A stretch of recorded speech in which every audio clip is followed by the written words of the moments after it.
الحمد لله الحمد لله الذي أرسل رسوله بالهدى ودين الحق ليظهره على الدين كله وكفى بالله شهيدا.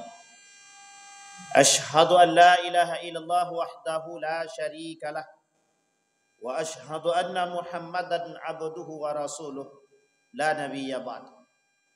اللهم صل وسلم وبارك على هذا النبي الكريم. اللهم صل على محمد وعلى آل محمد في العالمين إنك حميد مجيد.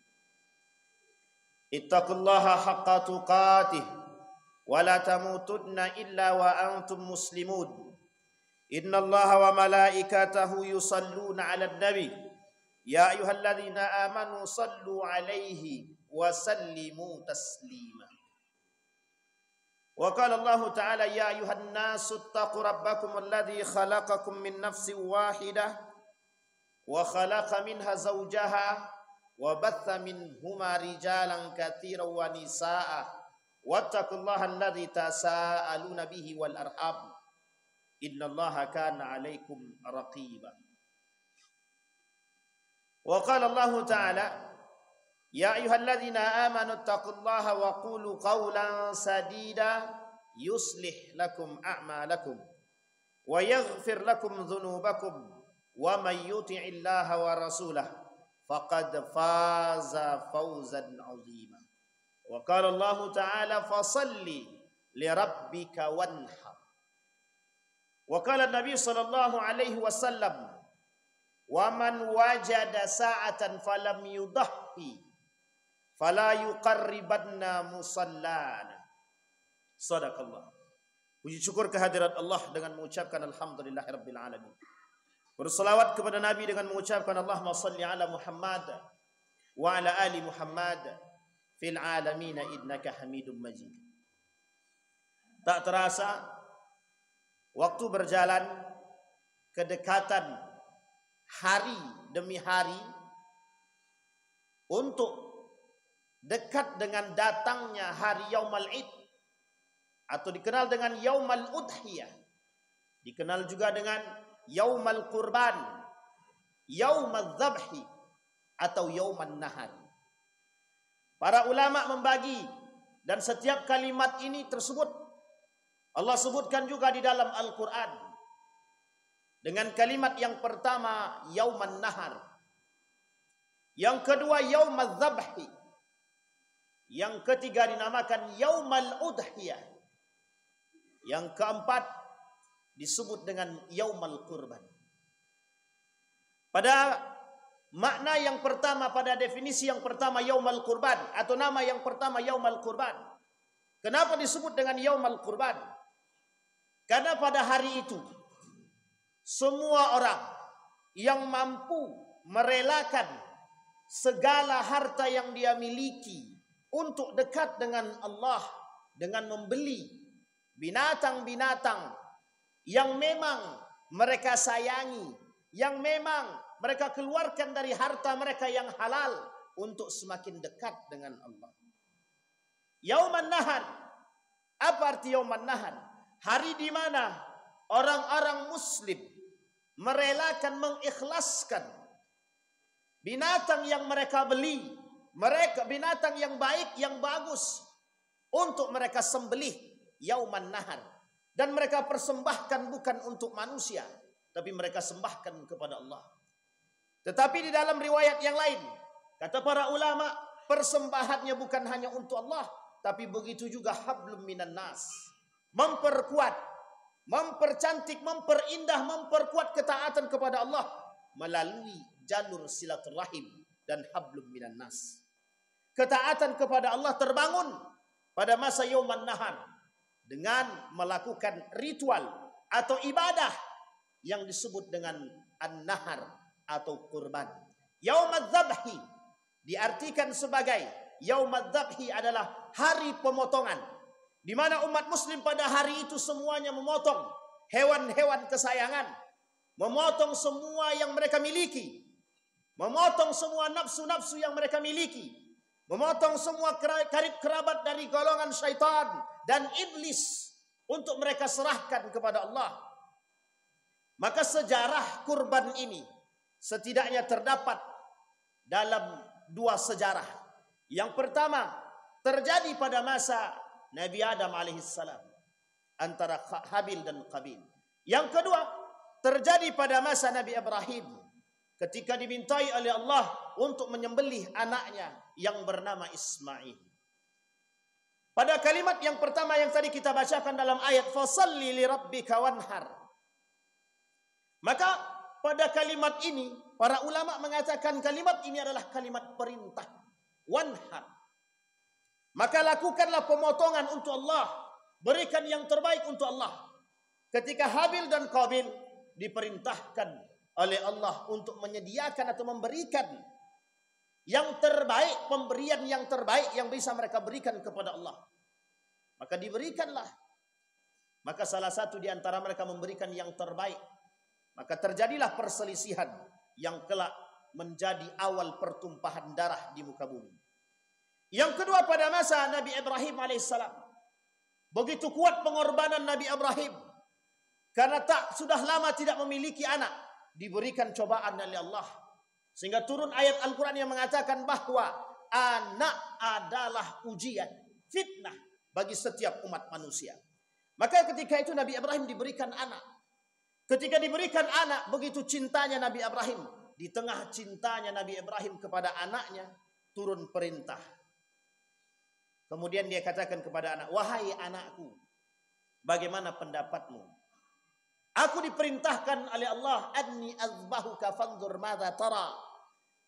Kemudian Nabi Ibrahim katakan kepada anaknya, wahai anakku, aku memang sudah lama menginginkan anak. Diberikan oleh anak yang gagah, berani, kuat, tangguh. Tapi ada satu hal yang juga Allah tanamkan kepada diri anak tersebut, keimanan yang kuat. Tapi bagaimana kuatnya pengorbanan Nabi Ibrahim terhadap anak yang disayang, yang selama ini diharap-harapkan, tapi ternyata datang perintah dari Sang Pencipta. Apa kata Sang Pencipta? Nabi Ibrahim diperintahkan untuk menyembelih anaknya, yang mana darah dagingnya.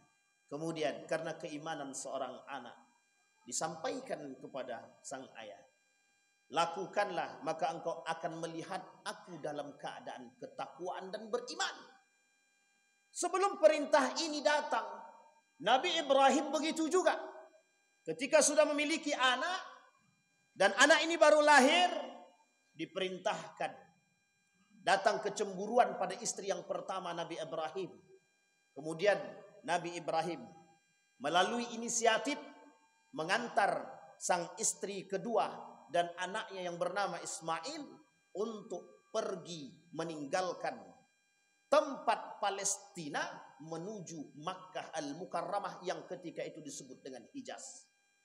Tapi uniknya pengorbanan yang dilakukan atau yang dirasakan oleh Nabi Ibrahim berpisah dengan anak yang ketika itu cuma satu dari istri yang kedua, dan ditinggalkan di tempat yang begitu jauh, ditinggalkan di tempat yang jauh sangat, dan tempat tersebut tidak ada penghuninya, dan ditinggalkan begitu saja tanpa ada perbekalan yang lain.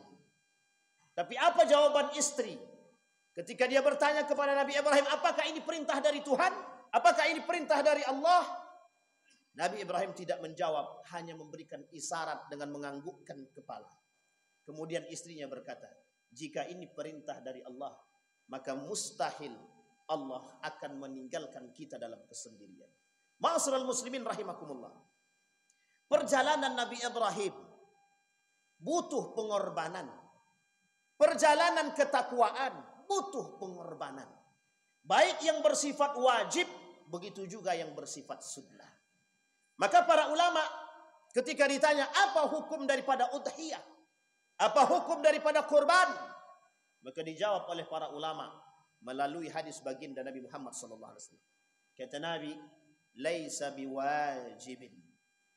Pada hakikatnya udhiyah, kurban bukanlah wajib bagi umat muslim. Tapi lebih tepatnya kata para ulama, sunnatun muakkadah, sunnah yang sangat ditekankan. Pertanyaannya adalah, Kalau ini sunnah, maka boleh bagi kami tidak berkurban. Pada hadis yang lemah tadi dikatakan, faman wajada sa'atan falam yudahhi fala yuqarribanna musallana. Kata baginda Nabi Muhammad sallallahu alaihi wasallam, barang siapa yang melihat atau mendapati dirinya dalam keluasan harta, rezeki, kelonggaran, maka mereka tidak berkurban dalam keadaan yang begitu lapang, yang cukup lapang dan dilapangkan, maka kata Nabi, fala yuqarribanna musallana, jangan kalian mendekat kepada tempat salat kami. Meskipun para ulama mengatakan hadis ini dha'afahu al-ulama al-ahadith, dilemahkan oleh para ulama-ulama hadis, tapi bukan berarti kelemahan hadis tersebut tidak bisa dijadikan pegangan. Para ulama hadis mengatakan hadis yang lemah masih bisa dipegang, masih bisa diambil faidah agar bisa menimbulkan semangat dan motivasi untuk tetap melakukan ibadah. Maka kemudian pernyataan yang serupa sampai, kata para ulama, lebih tepatnya Wahbah Zuhaili di dalam kitab Al-Fiqhul Islam wa Adillatuhu, kata beliau, kata Syekh Wahbah Zuhaili, yukrahu tarkuha, dibenci bagi mereka yang meninggalkan perkara-perkara ibadah yang sifatnya sunnatun muakkadah. Bahkan sebagian ulama mengatakan orang yang diberikan kelapangan rezeki tapi tidak berudhiyah, mereka tak mau berkurban, maka sesungguhnya mereka masuk dalam kategori orang yang pelit, orang yang dibenci oleh Allah. Meskipun Nabi mengatakan salasun alayya faraidu, 3 yang menjadi kewajiban, wa alaikum sunnah, dan bagi kalian sunnah, kata Nabi. Salah satu di antaranya adalah udhiyah. Ma'asyiral muslimin rahimakumullah. Ketika baginda Nabi Muhammad sallallahu alaihi wasallam mengatakan kalimat ini kepada para sahabat, sehingga kemudian para sahabat berkata, "Ya Rasulullah, kami tak punya harta. Bagaimana dengan kami yang tidak memiliki harta sama sekali? Sementara kami datang ke Madinah hanya menumpang dan diberikan tempat." Sehingga Nabi mengatakan, "Ini adalah kurbanku untukku, untuk keluargaku, dan untuk umatku." Ma'asyiral muslimin rahimakumullah. Datang seorang pemuda kepada Ali bin Abi Thalib. Saking inginnya mendapatkan ketakwaan di hadapan Allah, saking inginnya melakukan kedekatan kepada Allah melalui aktivitas-aktivitas ibadah kurban. Satu ketika dia datang kepada Ali bin Abi Thalib. "Wahai Ali, saya sama sekali tak memiliki harta yang cukup untuk membeli seekor kambing. Apa yang harus aku lakukan sementara aku sangat ingin melakukan kurban?" Kemudian Ali berkata, "Berapa yang kau miliki? Belilah binatang ataupun hewan atau apapun yang cukup dengan uang yang engkau miliki." Ma'asyiral muslimin rahimakumullah. Mengapa dikatakan demikian? Meninjau, melihat kepada semangat orang yang tadi ingin melaksanakan ibadah kurban. Ibnu Mas'ud misalkan tidak memiliki harta, tapi membeli seekor ayam karena semangat untuk berkurban. Seorang nenek-nenek di Yogyakarta berharap seumur hidup bisa melakukan kurban. Tapi apa yang dia katakan, apa yang dia rasakan? Selama hidupnya tidak pernah berkurban. Satu ketika sang anak merasa sedih dengan apa yang diinginkan oleh sang ibu. Kemudian anak ini bekerja dengan keras, perempuan memiliki seorang anak. Kemudian anak tersebut mendapatkan uang yang sudah dikumpulkan senilai 1,5 juta untuk membeli seekor kambing yang ketika itu masih didapati seekor kambing berharga 1,5 juta. Di tengah perjalanan, seorang ibu dan anak ini disenggol. Masuklah dalam rumah sakit dan habislah biaya dari uang yang tadi yang digunakan. Maka timbullah kesedihan yang mendalam dalam diri seorang wanita tadi yang ingin membahagiakan hati ibunya untuk berkurban semasa hidupnya meskipun hanya sekali. Tapi kemudian dengan semangat yang kuat, dengan i'tikad yang kuat, dengan keyakinan yang tinggi, satu ketika dalam perjalanan tiba-tiba datang seorang yang menyenggol sepedanya dengan tidak sengaja. Kemudian dia berikan bantuan senilai 2 juta rupiah dengan izin Allah. Seketika itu Dia melihat jumlah yang begitu besar yang diberikan oleh orang yang melakukan kesalahan tak sengaja tersebut. Dia belikan langsung seekor kambing, dia berikan kepada ibunya. Tak lama kemudian ibunya setelah melaksanakan kurban meninggal dunia. Ma'asyiral muslimin rahimakumullah. Banyak orang yang sangat mau berkurban. Jika kita diberikan keluasan harta, jangan berpikir untuk tidak berkurban. Karena jika ada orang yang tidak mau berkurban dengan keluasan dan kelapangan yang diberikan oleh Allah, maka sesungguhnya mereka sedang memiliki iman yang sangat lemah. Karena kewajiban bisa saja sempurna dengan kesunnahan. Maka sunnah dan wajib bisa saling melengkapi. Wajib belum tentu sempurna tanpa ada sunnah. Maka sunnah datang sebagai penyempurna kewajiban. Bukan berarti sunnah itu tidak kita lakukan. Maka kalau kita meninggalkan perkara yang sunnah, apa kata baginda Nabi Muhammad SAW? Kelak di akhir zaman sunnah-sunnahku akan hilang di tengah umat muslim itu sendiri. Ma'asyiral muslimin rahimakumullah. Maka apa yang membuat kita tidak mau berkurban? Apa yang membuat kita tidak mau berkurban? Kita diberikan kelapangan rezeki. Kita diberikan kelebihan. Kita diberikan keimanan. Tunjukkan keimanan kita. Mereka yang tak mampu saja menyisihkan sebagian kecil daripada apa yang mereka miliki hanya untuk berkurban. Sementara kita yang diberikan kelebihan tapi tidak mau berkurban, sungguh bagian daripada mereka yang pelit. Maka kata para ulama, yukrah tarkaha, sangat dibenci oleh Allah mereka yang meninggalkan perkara sunnatun muakkadah, sunnah-sunnah yang ditekankan oleh baginda Nabi Muhammad sallallahu alaihi wasallam. Fa'tabiru ya ulil absar la'allakum tuflihun.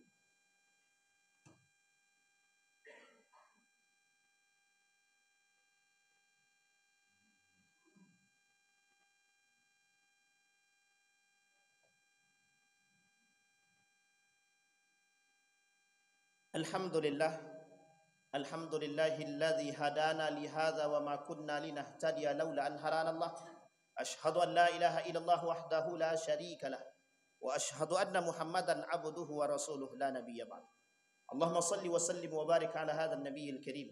Allahumma salli ala Muhammad wa ala ali Muhammad fil alamin innaka Hamidum Majid. Ittaqullaha haqqa tuqatih wa la tamutunna illa wa antum muslimun. Inna Allah wa malaikatahu yusalluna ala nabi. Ya ayyuhalladzina amanu sallu alaihi wa sallimu taslima. Allahumma ighfir lil muslimina wal muslimat wal mu'minina wal mu'minat bi rahmatika ya dzal jalali wal ikram. Allahumma a'idna ala dzikrika wa syukrika wa husni ibadatik. Allahumma arzuqna rizqan halalan tayyiban mubarak wa anta khairur raziqin. Allahumma inna nas'aluka imanan kamila wa yaqinan sadiqah wa amalan salihan maqbulah wa tijaratan lan tabur. Allahumma ansur ikhwanana al-mujahidin fi Palestin wa fi Gaza wa fi kulli makan. Allahumma dammiril yahud. Allahumma ahlikil kafarata wal mubtadi'ata wal musyrikin. A'da'aka a'da'ad din. Rabbana atina fid dunya hasanah wa fil akhirati hasanah wa qina adzaban nar. Ibadallah, innallaha ya'muru bil 'adli wal ihsan